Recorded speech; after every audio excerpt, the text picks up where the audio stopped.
Hey guys, in our previous video, we saw how to create a simple paginated report with static filters in the DAX. So today we will see how to create an interactive paginated report where we can pass filter selections from Power BI to paginated report, and we will also see how to embed a paginated report within Power BI via this visual paginated report visual. So we'll see how to embed this and how to pass the parameter selections from Power BI to paginated report to make it interactive. So let's get started. So as usual, our first step would be like go to performance analyzer, start recording, refresh the visual. So from this table, I can get the DAX query behind it. So I can simply copy this query and put it over the RDL. Okay, so I have this RDL opened. So we have to, as usual, pass the DAX over here in the data set, right? So before we get started, we just have to connect to the data source, which is there in our workspace, and then we create the data set, and here we pass the DAX. And now, if you notice, uh, compared to what we did last time, there is a few change. Like you could see a new addition function inserted in between, right?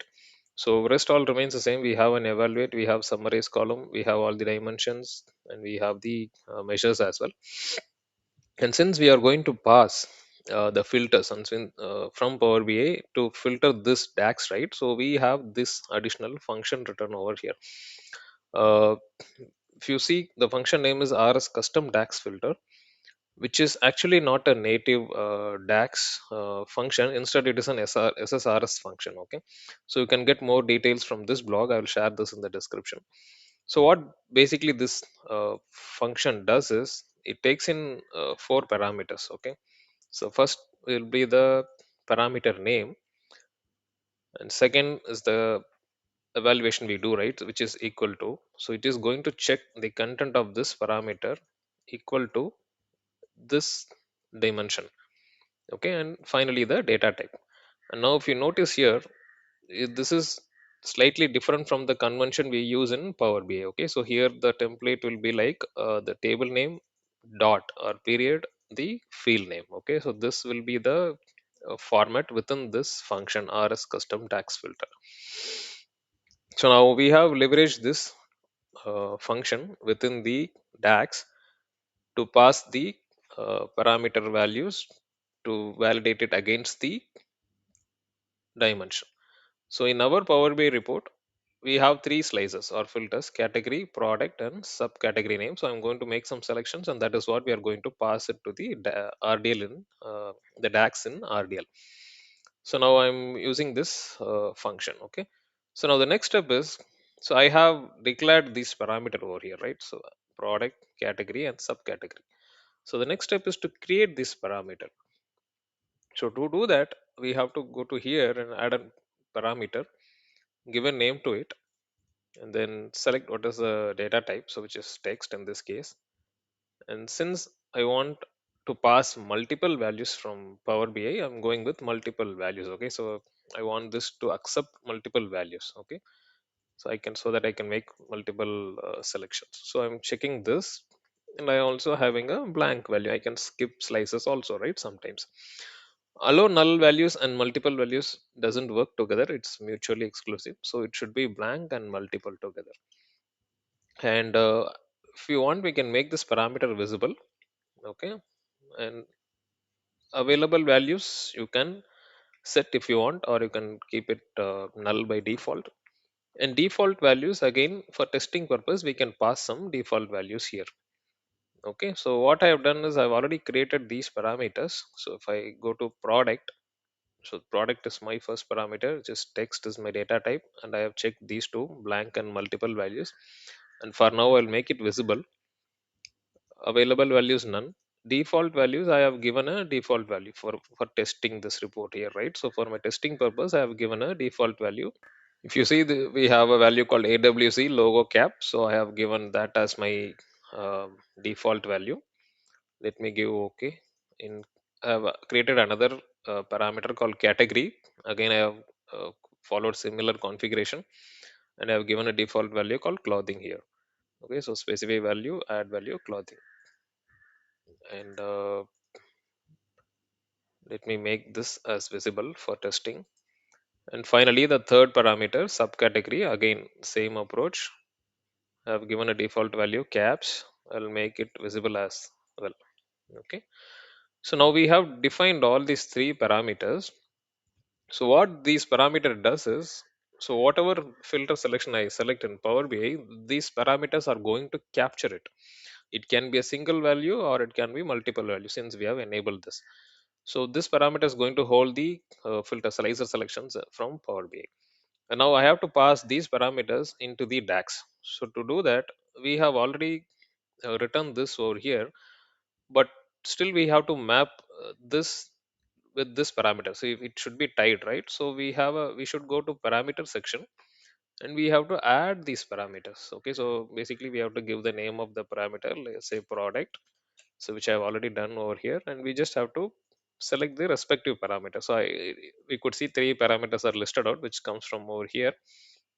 So we'll just select the respective parameter. Okay, so product is mapped to this uh, parameter. So this is a parameter name and this is our name. So whatever name we define over here, that has to be used over here. Okay, and now if I get into the expression, I could see it is nothing but parameters product dot value. So basically it is fetching the value from this parameter called product. Okay, so I'll just remove this.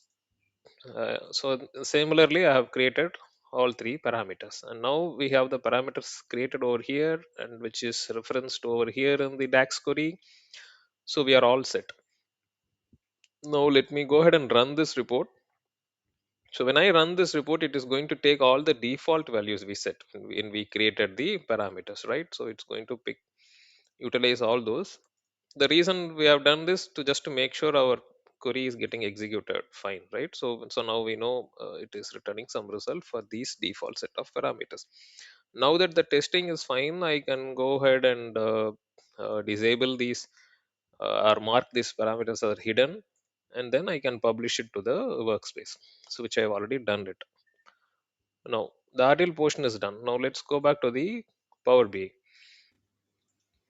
So what we do is we add a paginated report visual over here, and we just drag and drop all the fields which are re- required to be passed right to the paginated report. So we need product name, category, and subcategory name.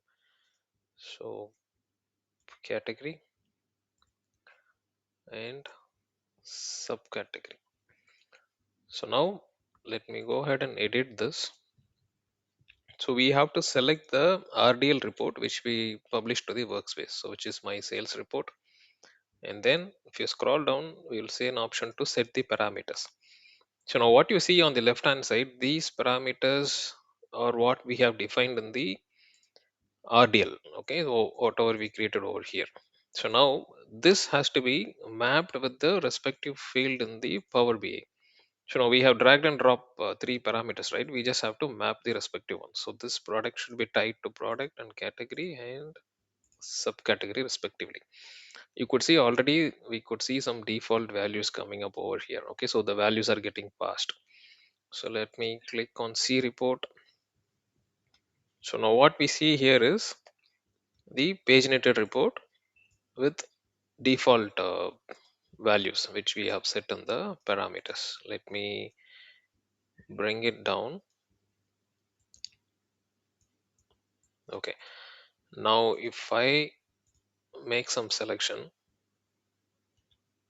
and apply change, so instead of giving apply change, I will enable this auto apply filters, and now I will start making changes. Let me select some two products. Yeah, so now you could see as I make selections over there, this is my Power BI table, and you could see the paginated table also getting reflected based on my filter selection. So now whatever I select over here is getting passed to this paginated report. So you could see, right? And via these parameters. So the parameters which we mapped here. You could see my selections are reflected over here. So these values are passed from Power BI to these parameters in the RDL, and which in turn these values are passed to the data set, and then it is filtered through this RSCustomDaxFilter function. And that is how we integrate, or we pass values from Power BI to this paginated report. Now, if you want to keep this in a separate sheet, I have already done it. Like, I've created a separate sheet called export, and I have placed this paginated report over here. So what I have to do is I have created a button here with an action to navigate to that page, export page. So on click of this button, it will take me to the next page where I have this paginated report, and it will show me the results based on my filter selections. Now, to do that, we have to follow one more step. So all these slices which are over here should be synced to that page, right? So right now we are in paginated report page. So I have this selected the slicer product name, and you could see this has to be synced in the export page. Now, you don't have to make it visible, it's not required, but at least it should be synced, so that whatever filter selections we make here, when we navigate to the next page, those filters are getting passed over here. So we have to sync it, and then rest works as usual. Okay, you could see the paginated report. So this is one way of embedding the paginated report within Power BI. Or if you want to open it in a new tab, you can very well go ahead and open it. And if you want the parameters to be visible here, you can make it visible. So as we see here, right? So by making it right now, we I have hidden it and published it, but if you want to make it visible, you can mark it visible and publish it to the workspace, so that it starts appearing over here in the header section, so you can directly apply filters in the parameters. So hope we got some basic understanding of how to use paginated visual and embed a paginated report within Power BI, and how to pass slicer selections from Power BI to RDL, and with the help of this function, RS Custom DAX Filter function. Please do let me know in the comment section for any clarification. Thanks for watching.